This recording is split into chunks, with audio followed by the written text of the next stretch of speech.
ഇന്ന് ലോക വൃക്ക ദിനമാണ്. എല്ലാ വർഷവും മാർച്ച് മാസത്തിലെ 2ാമത്തെ വ്യാഴാഴ്ചയാണ് ലോക വൃക്ക ദിനം. സമൂഹത്തിൽ വൃക്കരോഗങ്ങളെക്കുറിച്ചും ചികിത്സയെക്കുറിച്ചും ഒരു അവബോധം ഉണ്ടാക്കാനാണ് ഈ ദിനം ആചരിക്കുന്നത്. പുതുതലമുറയിൽ ദിനംപ്രതി വൃക്കരോഗം ബാധിക്കുന്നവരുടെ എണ്ണം വർദ്ധിച്ചു വരുന്നു. ലോകത്ത് 10-ൽ ഒരാൾക്ക് വൃക്കയുമായി ബന്ധപ്പെട്ട ആരോഗ്യ പ്രശ്നങ്ങൾ ഉണ്ടെന്നാണ് ഇന്റർനാഷണൽ സൊസൈറ്റി ഓഫ് നെഫ്രോളജിയുടെ കണക്ക്. പ്രമേഹം, ഉയർന്ന രക്തസമ്മർദ്ദം തുടങ്ങിയ ജീവിതശൈലീ രോഗങ്ങൾ വൃക്കരോഗങ്ങൾക്ക് കാരണമാകുന്നുണ്ട്. ഒരുപാട് റിസർച്ച് നടക്കുന്ന മേഖലയാണ് കിഡ്നി ഡിസീസ് എങ്ങനെ നമുക്ക് പ്രിവെന്റ് ചെയ്യാൻ പറ്റുമെന്നുള്ളത്. അതിലൊരുപാട് മരുന്നുകൾ ഇപ്പോൾ ലഭ്യമാണ്. ഇതിൻ്റെ പ്രോട്ടീനൂറിയയും അല്ലെങ്കിൽ കിഡ്നി അസുഖത്തിൻ്റെ കാഠിന്യത്തിൻ്റെ വർധനവും തടഞ്ഞു നിർത്താൻ.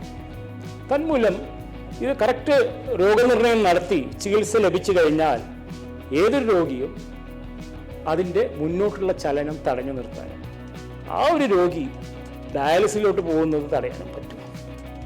അതുകൊണ്ട് തന്നെ ഈ തവണത്തെ സന്ദേശത്തിൻ്റെ മുഖ്യ അടിസ്ഥാനം ഏർലി രോഗനിർണയം, early detection of the disease. രോഗനിർണയം എത്രയോ നേരത്തെ കണ്ടുപിടിക്കാൻ പറ്റുമോ ചെയ്യുക.